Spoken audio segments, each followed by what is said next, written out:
Bien, siguiendo con el circuito de charlas, vamos a dar paso ahora a la segunda charla de este último bloque. Vamos a presentar a Pablo Santos y a Javier Blanco.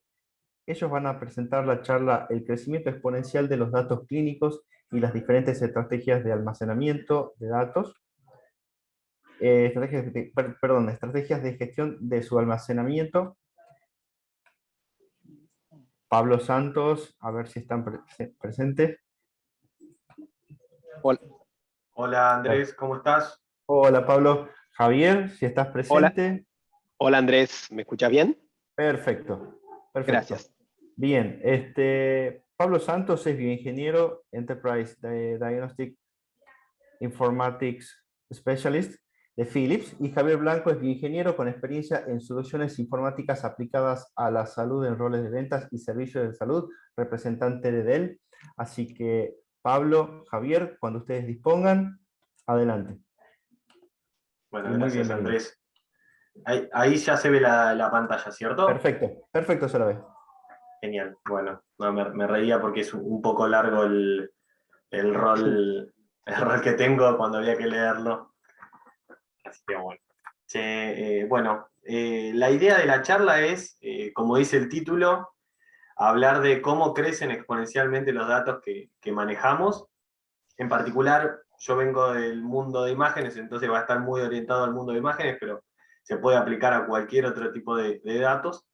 Y después también lo que queremos hablar con Javier junto con Del es qué estrategias tenemos para almacenar todos esos datos, tanto a nivel de software como a nivel de hardware, ¿no? O sea, poder hacer todo ese caminito. Esa es un poco la idea que tenemos. Entonces, para arrancar, hablemos cuáles son los desafíos que tenemos en gestión de datos y a grandes rasgos, ¿no? O sea, el primero es todo lo que fuimos viendo durante todo este track que estamos ahora trabajando, que es, crecen datos clínicos de todas las especialidades. Como yo le dije, yo conozco más de imágenes, pero es en realidad de todo el espectro clínico están creciendo los datos clínicos de todas las especialidades, y cada vez es más difícil, y muchas veces nos encontramos con esquemas en los cuales están segmentados esos datos en distintos lugares.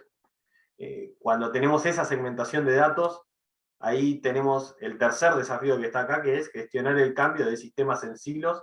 Yo tengo un dato acá, otro acá, otro acá, a sistemas que puedan contener todos los datos o puedan ir a buscar datos a distintos sistemas, o sea, romper los silos de información es otro de los desafíos.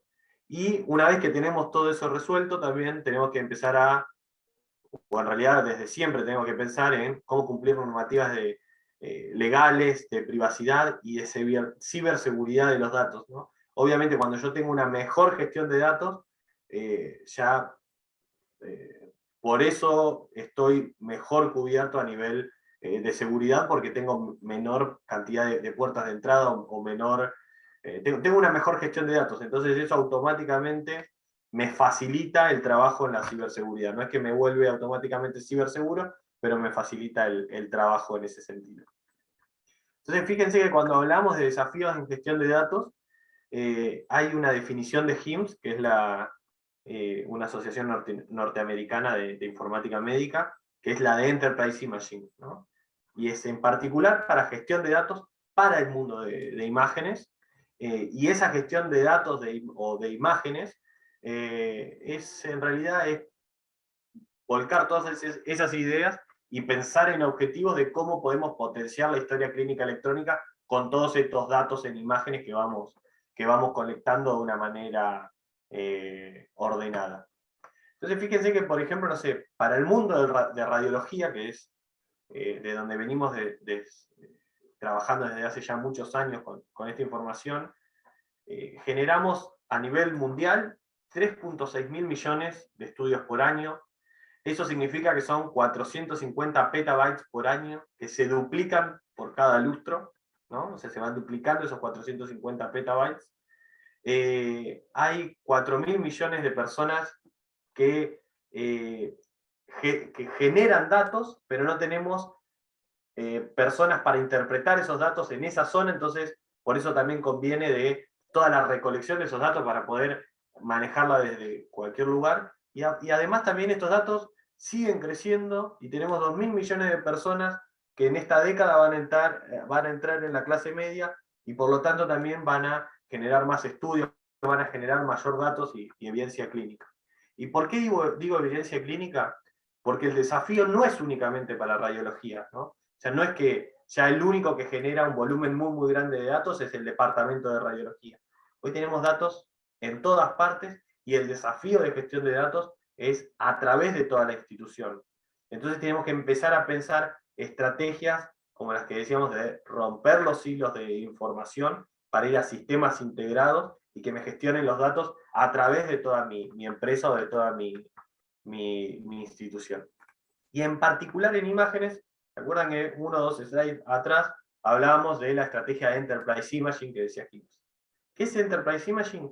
Salir un poco del mundo DICOM o del mundo de la radiología, o no salir, sino ver el mundo DICOM, el mundo de radiología, el mundo del flujo basado en órdenes, como puede ser una tomografía, una resonancia, o sea, todo lo que ya conocemos y tenemos mucha experiencia en la gestión de datos, e incorporar un montón de otra información en formato de imágenes bajo un flujo encounter-based. ¿Qué significa esto? Que no es un flujo bajo una orden, sino que tal vez el médico en el momento de encuentro decide incorporar ese dato o almacenar ese dato en una plataforma con otro tipo de formato distinto al formato de ICOM, que es el que estamos habituados a utilizar en radiología, en cardiología, ¿no?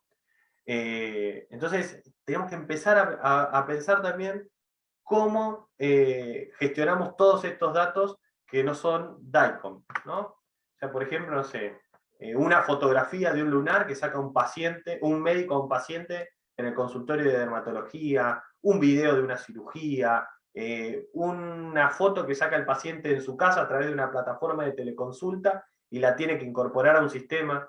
Entonces, tenemos que empezar a pensar en cómo almacenar las imágenes dentro de un contexto, o sea, poder darle contexto a todo lo que almacenamos, poder capturar esa información de forma consistente, que después sepamos que hay un sistema al cual lo vamos a buscar por el ID de paciente y vamos a poder traer toda esa información independientemente de qué tipo de dato sea, y obviamente tener interfaces de captura estandarizadas, minimizar el trabajo de data entry, etc., ¿no? Entonces, fíjense que en un principio pensábamos en estrategias de almacenamiento de información DICOM, que son los famosos PACS, que ya súper conocemos hoy por hoy, casi todas las instituciones trabajan con un PACS, ¿no? Para almacenar información DICOM, que si teníamos que subir otro tipo de información, lo que hacíamos era encapsularlo y DICOMizarlo, subirlo en un formato DICOM. Después la industria puso otro concepto que es el de Vendor Neutral Archive, que es un repositorio ya no solo de imágenes de ICOM, sino también de cualquier otro documento, de cualquier archivo que pueda ser evidencia clínica, ¿no? Entonces ya empiezo a tener una plataforma de gestión de toda esa información unificada, ya sea DICOM o no DICOM, y aparte también brindo servicios para que cualquier otro sistema pueda ir a buscar esa información a este repositorio y traerla en el formato neutral o en el mismo formato en el cual la almacené. Pero ahora nosotros lo que decimos es, ok, ni el PACS ni el BNA están cubriendo completamente las necesidades de las instituciones. Entonces lo que planteamos es, tenemos que construir una estrategia de Enterprise Imaging, o lo que nosotros llamamos Imaging Health Record, para poder potenciar nuestra historia clínica electrónica con imágenes. Entonces, ¿qué diferencia tiene este tipo de plataforma, este repositorio clínico o este Imaging Health Record que buscamos construir? Bueno, tiene que tener ese archivo unificado, como hablábamos, como un BNA. Tiene que tener herramientas para cubrir tanto el flujo order-based, de radiología, cardiología, como para los flujos encounter-based, que son flujos que no tienen una orden, como los que estamos más habituados. Después tenemos que tener un visor universal, que ese visor me permita mostrar toda esa información en un único lugar, ¿no? O sea, que yo pueda entrar, por ejemplo, no sé, a un estudio de un paciente que le realizaron una extracción de un tumor cerebral y puedo ver la tomografía, el video de la cirugía y el estudio de anatomía patológica, todo en el mismo lugar, o sea, sin tener que ir buscando en distintos sistemas, y que ese visor universal sea fácil de acceder, que lo pueda acceder de cualquier lugar, desde un celular, desde una tablet, sin importar en la plataforma en la que estoy conectado, que ese visor tenga interoperabilidad para que pueda siempre estar integrado dentro de la historia clínica electrónica, que era el objetivo que hablábamos, de poder potenciar la historia clínica electrónica, y después también ayudar con toda esta colección de datos, con un portal de pacientes, para poder favorecer los engagement del paciente, que el paciente pueda ser realmente el dueño de sus datos, ¿no? Entonces, por eso es que hacemos esta transformación de PACS a Imaging Health Record, ¿no? Y podemos tener esta plataforma integral para poder capturar cualquier tipo de información desde cualquier dispositivo y en cualquier formato, y poder distribuirla y verla desde cualquier lugar, mejorando la posibilidad que tienen de ver las imágenes los médicos en diagnóstico por imágenes, los médicos en piso, los médicos en consultorio externo, los clínicos, los especialistas, que sea más fácil la manutención de los sistemas de colección de datos por parte de los profesionales de IT también, ¿no?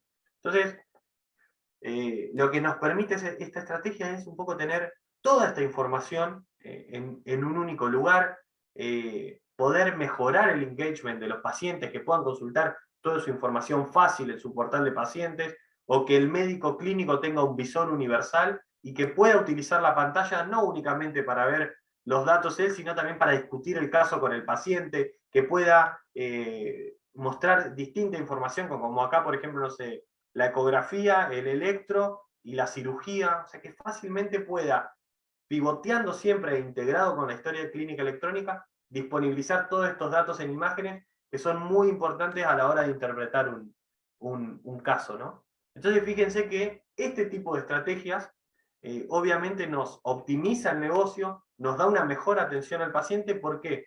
Porque nos disponibiliza de forma sencilla la información indicada para el usuario indicado, según los privilegios que tenga ese usuario, y en el momento indicado, ¿no? O sea, ya no voy a tener la información de radiología en un sistema, la información de una imagen de evidencia clínica en una carpetita de un Windows de un médico que sacó una foto y la guardó en barra médico, barra paciente, barra foto, sino que la tengo disponible para poder acceder por los usuarios que tengan esos privilegios, y lo puedo integrar adentro de un workflow 100% estandarizado, que este visor universal pueda estar integrado con el sistema de historia clínica electrónica y con el portal de pacientes. Y entonces así el impacto que genero es: mejora la experiencia de los médicos de la institución, mejora la experiencia del paciente, tengo mejor seguridad, incremento la privacidad, disminuyo costos porque tengo todo en una única plataforma con un único contrato de mantenimiento, sin distintos tipos de dispositivos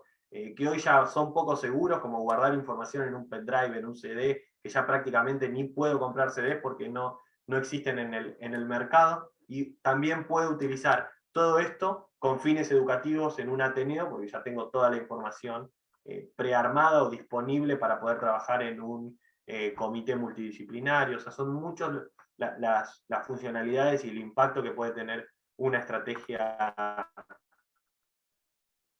de este tipo. Entonces, en este sentido, nosotros lo que buscamos y lo que tenemos hoy como Philips es una plataforma neutral por diseño, que me permite poder almacenar toda la información, independientemente del formato que sea, en ese mismo formato, y recuperarla en ese mismo formato con todas las herramientas que fuimos hablando, y aparte también independiente de una tecnología específica, pero que me permita trabajar sobre una plataforma virtualizada, tener una estrategia de alta disponibilidad, continuidad de negocios y recuperación ante desastres también, seguridad, ciclo de vida de esos datos, tiering del almacenamiento de todos los datos que voy trabajando. Entonces, tengo todo eso en una única plataforma para poder volverme, para poder tener todo en esa única plataforma, en un entorno que es seguro y con interoperabilidad, para que esa información pueda ser consumida en el mismo formato que la almacené y encontrada de manera sencilla por cualquier aplicativo que la requiera para hacer un tratamiento con esa información. En este último slide de mi parte de la charla les dejo el código QR para que puedan contactarse con un asesor comercial de Philips Y ahora la intención es ver cómo volcamos todo esto a la infraestructura, a la parte de hardware, y para eso Javier Blanco de Dell nos va a estar ayudando y continuando con la presentación. Voy a tomar el control de la pantalla. Y bueno, digamos, a donde quiero ir yo es en los últimos, la verdad es casi una costumbre, ¿no? En el pasado, cuando hablábamos de arquitecturas de almacenamiento, nos apoyábamos en las características que nos presentaban las diferentes tecnologías del momento. Hoy en día, muchas veces cuando hablamos de temas de almacenamiento, muchas organizaciones se centran en una mentalidad de cloud primero, lo que significa que intentamos resolver todos digamos, los problemas que tenemos pasando toda la nube. Y ese enfoque a veces puede tener puede generar algunos desafíos que puedan ser la forma en que se tarifa el cloud, o también cosas como la data gravity, que es la forma de que se genera más, a medida que generamos más datos, se genera aún más datos, latencia, data lock-in, o incluso algún otros problemas o circunstancias de chequear, ¿no?, qué tipo de nivel de servicio estamos requiriendo, ¿no? Pero lo importante es que, la verdad, creemos que después de mucho tiempo de proveer infraestructura, lo que necesitamos es hacer un cambio en una mentalidad más enfocada en los datos, ¿no? Que en realidad tiene que ver con, digamos, que la nube no es decir, bueno, la nube no es una respuesta, sino que la nube también es una respuesta más para poder llegar a un enfoque donde algunas cosas tienen que estar en la nube, algunas tienen que estar on-premise, o también en una arquitectura que sea híbrida, ¿no? Y que hace que necesitemos ver esto, asegurarnos que nuestro activo más valioso, que son los datos, estén en el lugar correcto, en el momento justo y con el service level necesario para ese dato en el momento que lo queremos accesar, ¿no? Y no solamente eso, sino también con las estrategias necesarias para accederlo en caso de problemas. Y para esto, digamos, más allá de tener un enfoque mucho más amplio, ¿no?, cuando pensamos en nuestros datos y no posicionarnos en una u otra forma de ver los datos, nosotros trabajamos con distintas formas de arquitecturas con la gente de Philips, donde por ahí trabajamos en un formato de una arquitectura básica, ¿no?, o inicial, si lo podríamos llamar de una forma, donde apoyamos toda la estructura de máquinas virtuales de la aplicación de Philips y el almacenamiento de datos en un equipamiento donde primero le da el acceso más rápido a los datos que están siendo más requeridos, porque tiene, digamos, la capacidad de moverse entre los datos, entre las zonas más accesibles, pero también algo más importante es empezar a girar más allá de las capacidades o las velocidades que tengan los subsistemas de almacenamiento, a las funcionalidades que nos pueden brindar, que todos ellos tengan la posibilidad, por ejemplo, de replicarse en sistemas multicloud, que tengan eficiencia de datos más allá de los valores tradicionales, ¿no?, que puedan seguir aumentando o manteniendo su línea de rendimiento por arriba del 85%, pero empezar a fijarnos en algo que quizás normalmente no fue el foco cuando evaluábamos storages, en las funcionalidades de software que vienen incluidas en todos esos almacenamientos. Y entonces ahí vamos a empezar a ver que, por ejemplo, en este modelo que es Unity que nosotros estamos viendo, tenemos la posibilidad de, como yo había mencionado antes, hacer tiering dentro del equipo, pero también tiering entre el cloud, ¿no? Si nosotros necesitamos alguno de estos datos que se muevan a un ambiente cloud, para luego por ahí correr cosas de Cloud Analytics o hacer algunas otras funcionalidades, o tener estos datos para ser accedidos en otro tipo de media, para estar, digamos, contemplando la posibilidad de problemas, también poder tenerlos. Y también, por ejemplo, pensando en la seguridad, si estamos en un entorno tradicional, tener la capacidad de poder replicar esos datos a otra arquitectura para poder salir de un problema si algo sucede. Pueden ser problemas de energías o problemas pensados por el hardware o el software, pero que tengamos todas esas capacidades y entonces empezar a fijarnos qué queremos o qué necesitamos para nuestros datos con las funcionalidades adicionales que nos brindan las arquitecturas.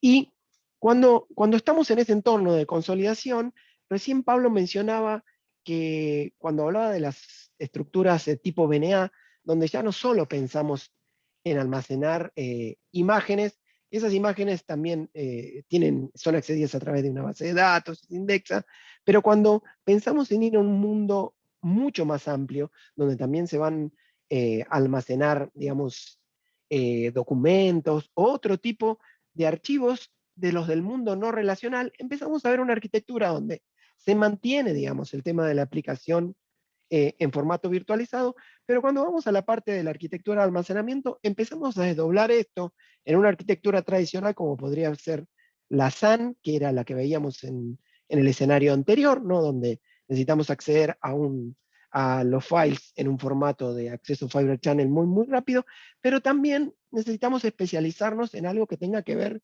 con archivos del mundo no relacional. Entonces aquí ustedes pueden ver que, digamos, el ambiente de aplicaciones accede a dos tipos de almacenamiento. Uno, por ahí más común para nosotros, que es, o más comúnmente utilizado durante los últimos tiempos, que es el de formato SAN, y otra arquitectura que es la de File-Based o NAS, ¿no? Que ahí van a ir todo tipo de archivos, como mencionaba Pablo en su presentación. Ahora vamos a ver, ¿y qué tenemos para, si necesitamos algo que va a ser mucho más amplio, pero que también necesitamos mucha más aceleración? Bueno, tenemos un almacenamiento que se ha introducido en los últimos tiempos, que digamos está diseñado basado en las últimas características, ¿no?, que ofrecen hoy, o tecnologías que ofrece el mercado de almacenamiento, para mantener las curvas de rendimiento, para mantener la eficiencia de los datos, pero principalmente para ofrecer características de avanzada. Y una de las cosas es que el diseño de este almacenamiento está pensado en una de las cosas pensado en los datos, ¿no?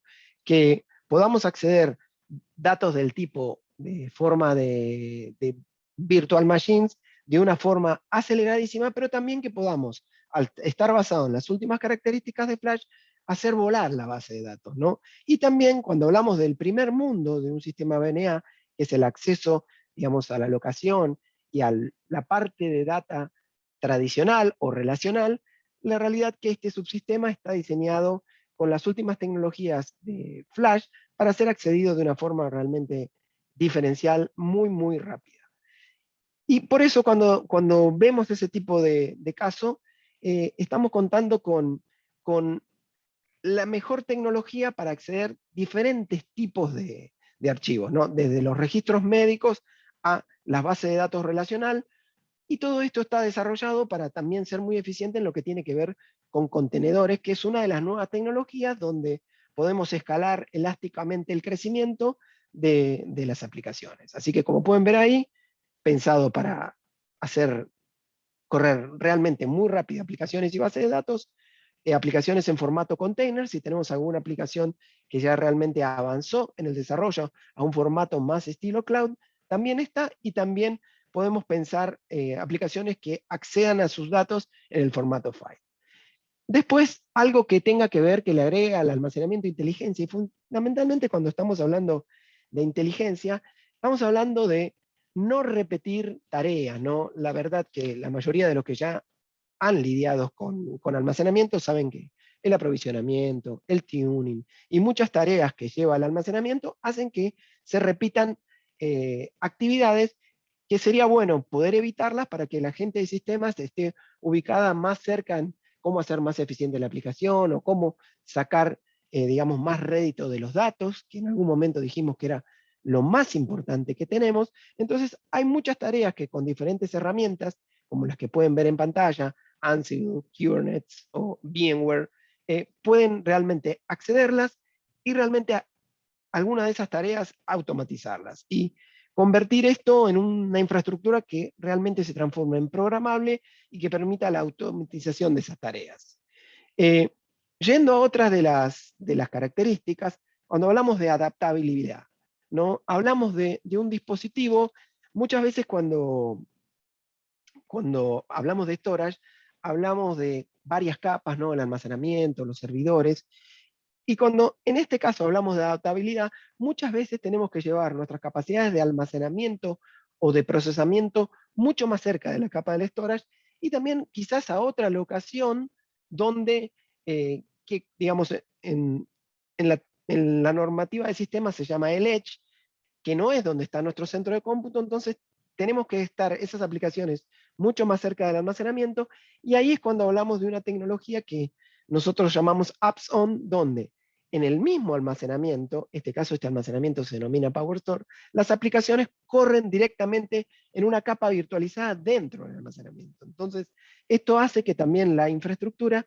sea de un formato de aprovisionamiento mucho más rápido y eficiente, porque ya no tenemos que pensar en poner varias capas de ejecución entre servidores, switches de acceso a esas aplicaciones, sino que acá directamente dentro de la caja del almacenamiento, en este modelo de PowerStore, van a estar corriendo en formato de máquinas virtuales las diferentes aplicaciones.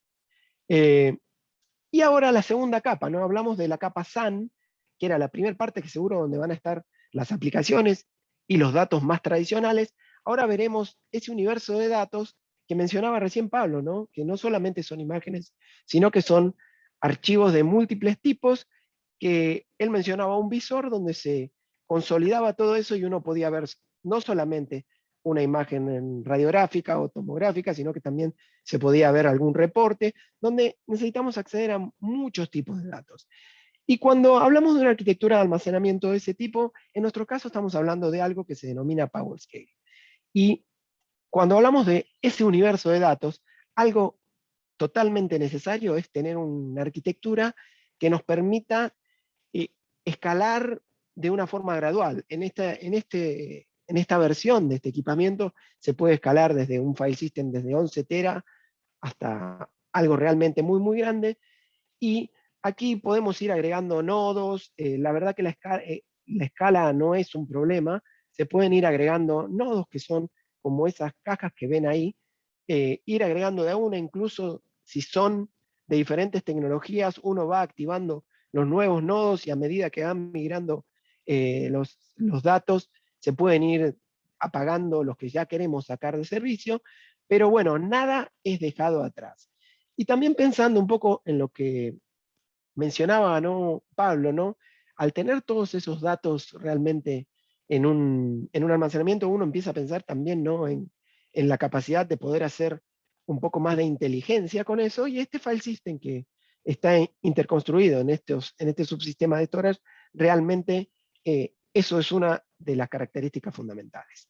Y antes de pasar a otra parte, también, como siempre, como les mostré en las otras slides que vimos antes, siempre es importante chequear lo que nosotros necesitamos para nuestros datos con las capacidades de software que ofrecen las arquitecturas, para ver que, bueno, sí, dijimos que queremos tener los datos que más acceden o en el último tiempo generados en la zona más rápida. Sí, bueno, tenemos tiering para habilitar.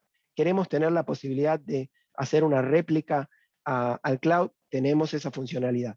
Y también algo interesante para esto es que cuando nosotros hablamos de estrategias de backup, o sea, comprimir o deduplicar archivos más tradicionales es mucho más sencillo, pero cuando hablamos de bases de datos que en sí su formato ya viene comprimido y que cada una de esas imágenes son únicas, la verdad la capacidad de duplicar ahí empieza a no ser necesaria porque la imagen es única. Entonces, tener funcionalidades como poder hacer snapshots, o sea, hacer copias en el tiempo dentro de la arquitectura, o agregar otros nodos que me permitan tener una zona donde hago archiving de las imágenes que ya no están siendo utilizadas frecuentemente para tener una copia en caso de un problema, empezar a especializarse no solo en los datos por el tipo de datos, sino por el momento de los datos. Si son datos que ya van a ir a un archiving o que quiero hacer un backup, tener dentro del mismo almacenamiento herramientas que me permitan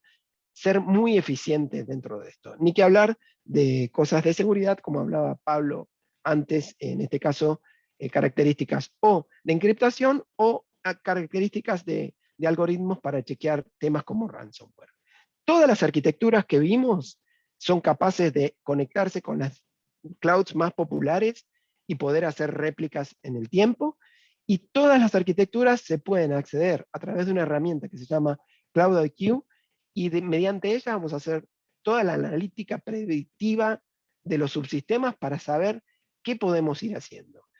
Y antes de pasar a darles tiempo para poder hacer preguntas, un tema muy importante es qué hacemos con los datos cuando necesitamos hacer backup. Para eso también tenemos unos appliances, en este caso la fotografía corresponde a uno que es el DP4400, que nos permite hacer backup y restore de los datos de una forma sencilla, muy rápida, y que incluye todo el software necesario para activar la solución, y que solamente necesitamos saber cuál es el tamaño de los datos que necesitamos replicar, pero que también se pueden interconectar entre ellos y hacer un disaster recovery del backup, se pueden hacer replicaciones, se pueden replicar la data de backup a la nube, y algo interesante es que también se puede construir entre varios sistemas como el DP4400 o otros que tenemos, una arquitectura que nos permita protegernos contra ransomware, construyendo con uno de ellos una bóveda desconectada del backup diario y donde se va analizando con algoritmos de inteligencia artificial la diferencia entre uno y otro, más allá de los cambios de tamaño, para poder prevenir y tener una copia segurizada en esta bóveda segura de backup. Entonces, como había mencionado cuando arranqué la charla, es importante empezar a pasar a un enfoque de los datos primero, ¿no? ¿Qué queremos de esos datos? ¿Cómo los queremos asegurar? ¿En qué tiempo los queremos acceder? ¿Y con qué formato? No solo asegurarlos de tener disponibilidad ante un problema, sino también de pensar la seguridad de esos datos a nivel de ciberseguridad. Entonces, nuestro impulso es tratar de llevar a pensar en esos datos, porque la verdad, hoy tenemos arquitecturas para los diferentes momentos y maduraciones de las soluciones de imágenes, y también para los niveles de seguridad y para los niveles de crecimiento de todas estas arquitecturas. Así que, sin más que agradecerles por el tiempo, dejo espacio para poder hacer preguntas. Bueno, Javier, Pablo, muchísimas gracias por la presentación, la verdad que es súper interesante y súper útil. En honor al tiempo, no vamos a hacer preguntas, vamos a pedirles a los espectadores que si tienen alguna pregunta o algo que quieran dar a conocer, que se comuniquen directamente con ustedes a sus redes sociales o a las direcciones de mail. Así que Pablo, Javier, muchísimas gracias por su presentación. No, gracias a vos. Bien. Muchísimas gracias. Hasta luego.